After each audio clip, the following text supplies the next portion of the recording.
you know, how you feel. Yep, some can even be a little scary to some people. But who are we? What have we done? That sort of thing. We were on a show called Ghosthunters, right?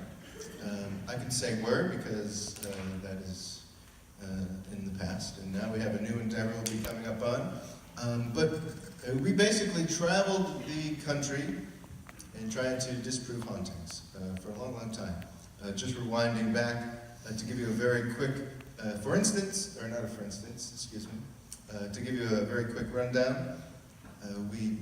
The Teen Taps, the Atlantic Paranormal Society, we disproved a haunting in a court of law, and that went through what they call The Wire, which is a network of news organizations that get press releases, just news reports and that sort of thing, and then they put out news reports themselves.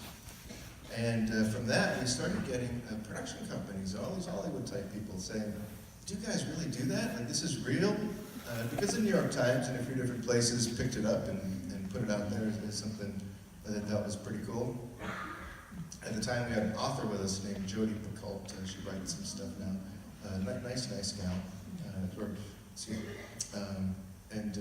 So she had a little hand in writing up that as well. And so we, a lot of people think we were put together for the TV show, that sort of thing. We've been around since, at least the organization, for quite some time. But when we started getting production companies calling us, I'd say that was, sadly, Tango, I don't mean to ramble, but this was before his time, so he's not going to have much. Very sad. Yes, very, very sad. So, we disproved, so now we're getting, this is probably 2002, right? So, long time ago. And we actually said no for about 3 years. We just kept telling these production companies and networks that we're not interested. We're not TV people. We don't, you know, I'm a cop, Jane Grant, we're plumbers. Would we have any business on television? Plus, you know, I didn't see how it could be a TV show. I still am confused how it's a TV show. You know, it's in a dark room for hours. I know. We would literally sit there and go, you want to make it, because literally last night we were sitting in a dark room in the quiet for 10 hours. That's awful television, I assume. But eventually, it took 3 years, but eventually we said yes, and we did. So that's our story, a very condensed version. But that was pretty condensed. It wasn't too condensed. I mean, I could keep going, but I no, that was great. Short, sweet, perfect. Thanks, yeah. Dan. Well done. Thank you. My biggest cheerleader, Dave Tango. And my biggest hero. That is correct. That's true. That's true. I'll tell a very quick story. This just happened. Thank you, Dave. And this is, we had an event just last weekend in Missouri, right?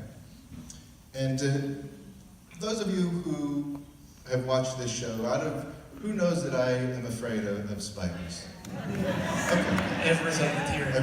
Everybody knows. So this story you'll find a little amusing. This just happened on Friday, just this past Friday. So I'm at a place called the Belvoir Winery, beautiful place, gorgeous. And we have an event there with Amy Bruni and Barry, a gentleman named Chip Coffey, John Tenney, Greg and Dana Newkirk, right? A lot of fun, a weekend thing. So I just got there, not that I was late.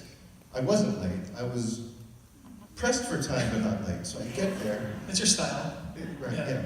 And so now I have to shave all this stuff. And so, this is a little son of a... So if there are any kids in this room, and I see a few, I apologize now to your parents. Because when I talk about these things, expletives come out. But I'm going to rephrase them. And I see the kids over there, they're like, I like this guy, he's cool. See that little girl? This guy's cool. I don't know who he is, but he's cool. Okay, sorry, going back. So now, I need to shower, change, all that stuff.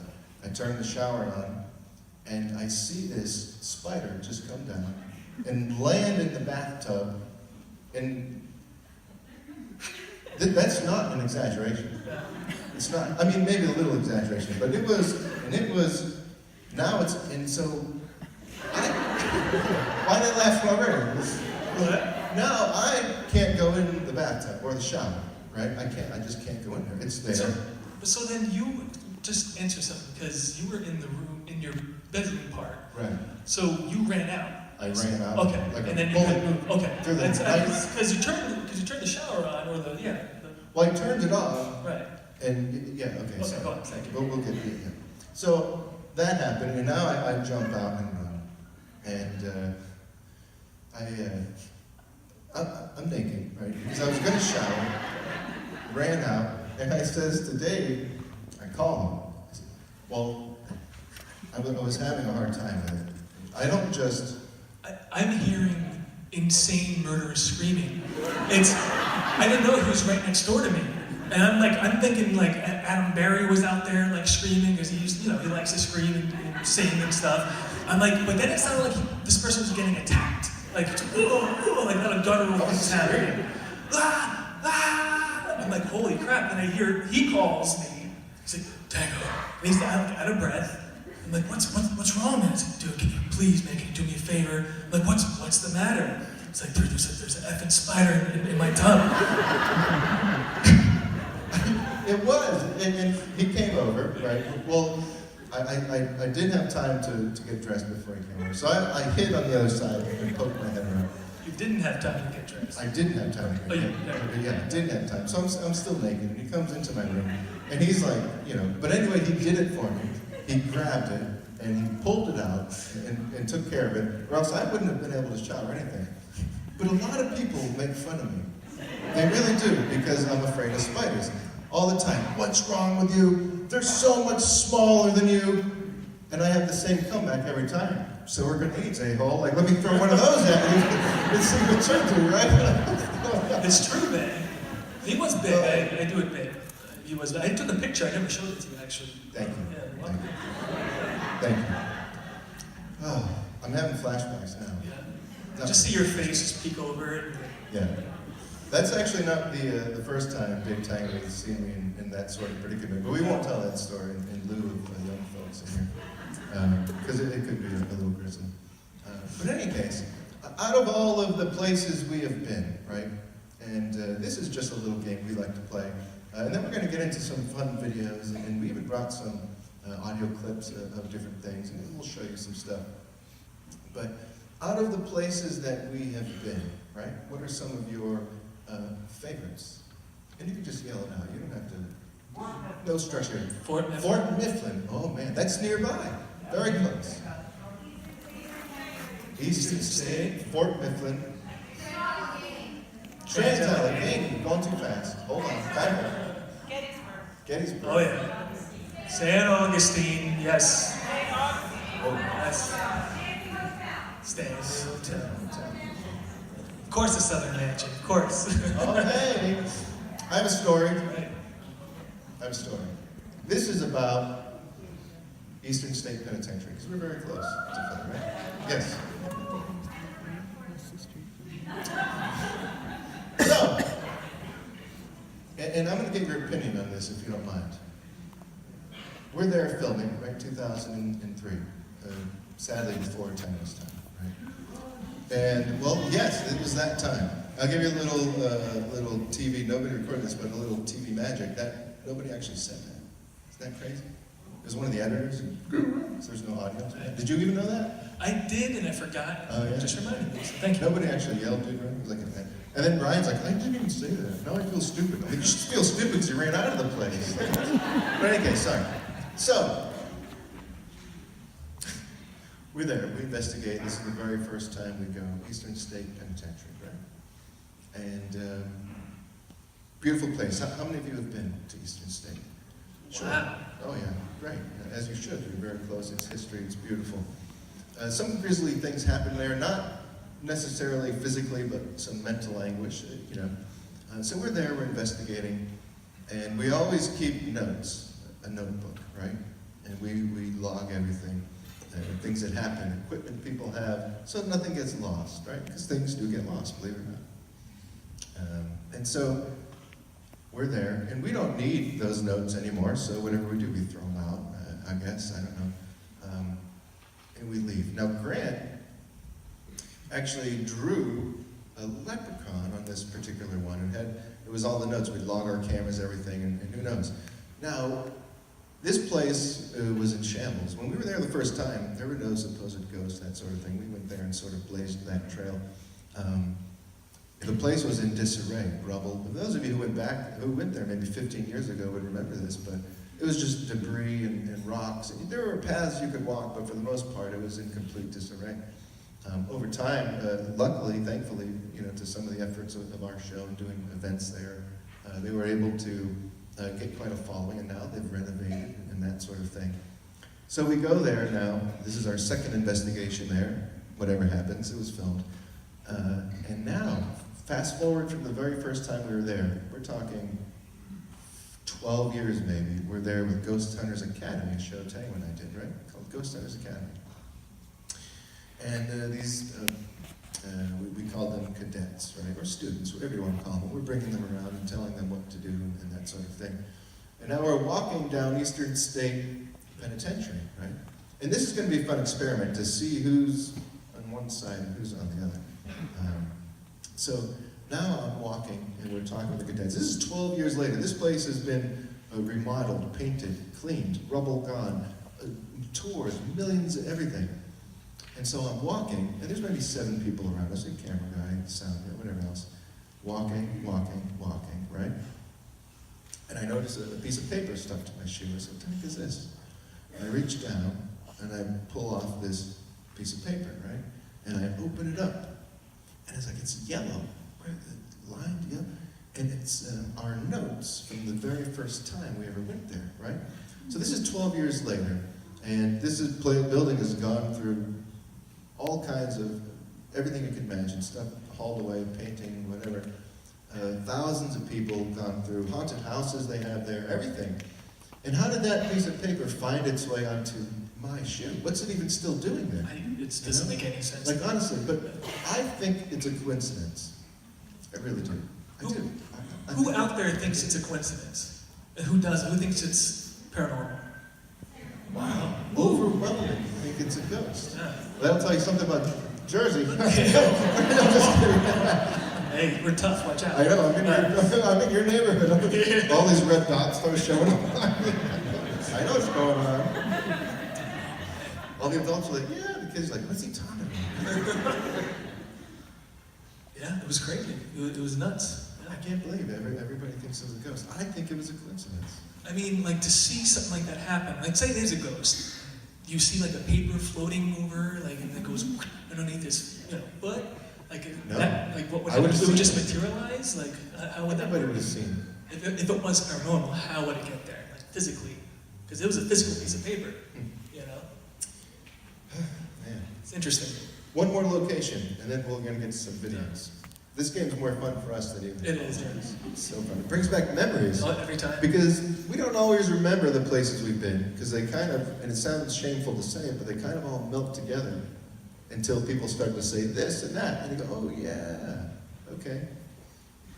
This guy's like, I thought the ad said Ghost Adventures. I'm just kidding. That guy doesn't work out. Come on.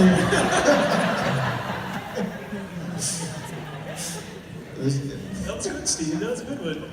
You like that one? I like that. That's new for me. We should use that one. I just used it. Yeah, well, more. Okay. I just used it. Okay, sorry. And then we'll get to some of this stuff. We ramble, I'm sorry. But, so, one more place. Go ahead. No, not St. Augustine. Well, I guess so. Do you think? Want to tell the St. Augustine story? I mean, I love it there. Scooters, Tango crashed his scooter, busted everything up. Total nightmare. Yeah. You know how when somebody's behind you, you can feel it, especially if they're on a motorized piece of equipment, And all of a sudden, I realize there's nothing behind me anymore. I'm like, this feels weird. I can't, and I look back, and I just see Tango like this. His hair is like this. And he's all messed up. He's covered in scooter parts. Yeah. It broke. It just disassembled. It exploded. Yeah. How It was did crazy. How did it happen? Well, because we're on a bridge, and somebody stopped short in front of me. It wasn't you, but no, you were in No, it front wasn't of me. me. It wasn't I you. kept going. I didn't stop And short. I was stupid. That'd be a and nasty trick. And instead of hitting the back brake, I hit the front brake, and it made me flip over. Oh, boy. And I flipped, but I was pretty graceful. It was very ninja-like. I just, and I got up. Not what I saw. I mean, that's what happened in my mind. But in reality, I'm all jacked up. Yeah. The guy made me pay for the scooter. And he said he was a fan of the show. He was. Well, You know, nice of him. we get back to and St. Augustine was a little precarious for you. Remember there were like people camping in the hall Yeah. lobby, and we were afraid they were going to steal our scooters and stuff, but it doesn't matter. They actually brought Xbox and tried to lure us in. They're like, come They in. did. They're like, no. Fans trying to get us, not that it matters. But so, this guy he knew the show quite well. He was really excited about it. And we get back like, hey man, Tango busted up your scooter. So he's like, guys, I'm sorry, but I still have to charge you. And he's looking at Dave, he's like, I still have to charge you for the scooter, I'm sorry. And he's like, I could do it for like, I don't know, like $1,000, $1,200, but it's a really expensive. Tango thinks he's getting it. He's like, yeah, of course. He's like, I'll just charge you insurance replacement, whatever insurance. I think it's like $1,000. We get back, he charged Dave like 3 times what the scooter's worth. Like, Yeah. Some friend, some Bamboozled. That's the word of the day. Bamboozled. I learned there what it was like to be in television, right? Because in our world of investigating and doing what we do, we don't have to care about other people, we just do what we do. And then we got a television film crew, and you realize that things are much different. And one of those times that I realized that was at St. Augustine Lighthouse. We had a gentleman with us at the time named Brian, right? He was an investigator. And he wasn't known for telling the truth very much. So kids out there who fib, don't fib, because this could happen to you. And I'm not saying anything that nobody shouldn't already know, because it was on the show, it's been in books, it's all written about. I'm not talking about him, I'm telling a story about him that's factual, that he would tell you himself. So, tells us he quit smoking. We already knew he was lying. Of course, we already knew. You could smell it. Brian, you smell like an ashtray. No. Okay, sure. Literally smoke's coming out of his mouth.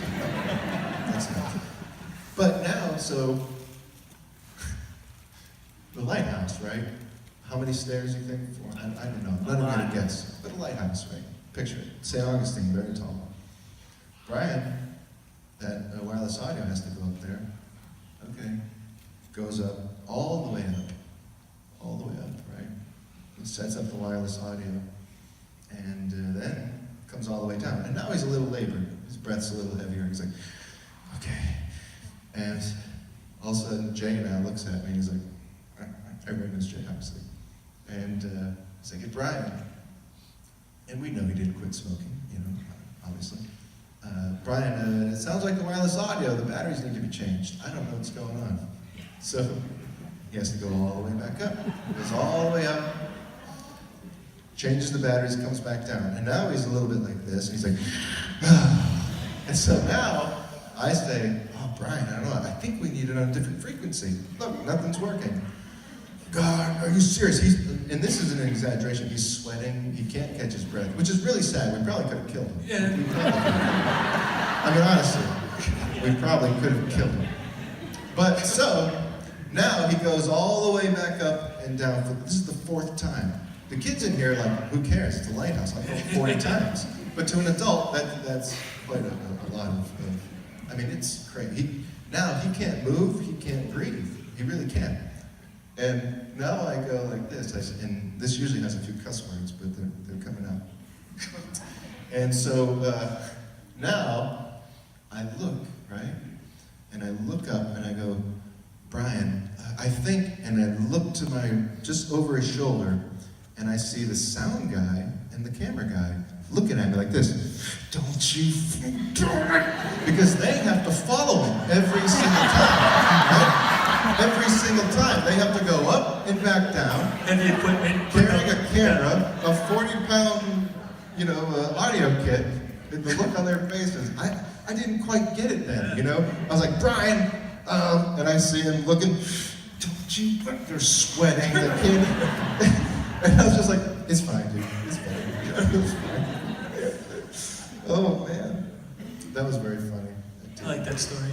A ghostly story there. We had a crew member, who, and now in the world of television, and for those of you who've been there, you'll understand. For those of you who don't, this will sound awfully crude, but it's just the way it is. On the production crew side, the people making the show, camera operators, that sort of thing, you know, they have a job to do, and that's it. They can't deviate from that. So this gentleman was our coordinator at the time. He was with us for about 2 years, and he was on the ground next to the lighthouse keeper's quarters, and he saw this ball of light come out of the lighthouse. He said it was green. I don't know. I'm just regurgitating info he told us. I didn't see it. Said it was green, come out of the lighthouse and dissipate into the ground right next to him or whatever it did. And he was so scared he refused to go back in. He said, I'm not going in there. I'm terrified. And the director said, well, you have to. You were working. You know, you have to go back in there. You're the coordinator. It's your job. He said, I will not go back in there. I can't do it. And they said to him, they said, if you don't go in there, there will be, not us, because we were, I felt bad for him. Yeah. It's like, hey man, no. They said there'll be a plane ticket waiting for you tomorrow. And this has been his career for 2 years. And he literally just said, then I have to leave. I can't do it. We love the guy too. We love him. Of course we loved him. He was like a brother, you know, and he was there and he would not do it. And literally the next day he was fired and flew out. He literally would not go back in that lighthouse, so much so that he was willing to lose his job, right? But then 2 years later, he created the show Duck Dynasty, right? So He's doing pretty good. He's doing all right. Yeah. Right now he's like with his duck calls. He's like, "What's going on, guys? Travel Channel, huh?" Oh, that guy. Yeah, that's a true story. Anyway, we'll ramble forever. Let's start with something lighthearted, huh?